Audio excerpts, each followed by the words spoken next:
Dr. Mallika Marshall joins us now. We do tend to focus on the downsides surrounding these games, but you say there are also some potential benefits here. Okay, so let's start with the downsides. Okay. First of all, we know that if left to their own devices, many kids and young adults would play this game for hours Endlessly. on end, which can interfere with sleep, it can affect their diet, it can affect the time that they spend with their families, school performance, a variety of things. So that's not such a good thing, right?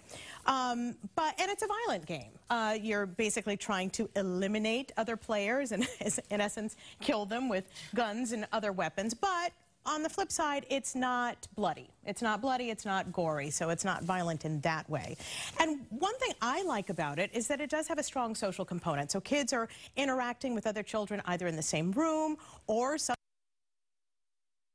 world through the internet, and so it allows them to strategize. And I have to say, my 3 kids who otherwise really don't ever want to speak to one another are interacting with each other and talking about what they're going to do and what skins they're going to buy. So for a child who might be more socially withdrawn, it's a way to sort of bring them out of their shell. Okay, so what do you say to parents who don't want to see Fortnite or other video games take over their kids' lives? Okay, so most of us experts agree that it is, that screen time isn't all bad. So, there are some benefits, but it needs to be monitored and it needs to be restricted. So to start, I always say that parents should actually play the game with them. Not every game, but go down there and sort of see what it's all about, see what types of people they're interacting with online.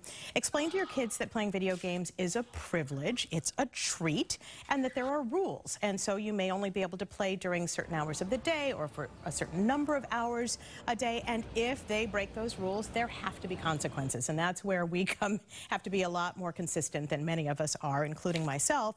But, if they're doing it when they're not supposed to, maybe they can't play Fortnite for a couple of days. So make sure they understand that. In our home, we've tried this one-to-one rule. So for every hour that they play Fortnite, they have to do an hour of something else. And I'm very clear about what those things are. Read, go outside and play basketball, play a board game, spend some time with mommy or daddy.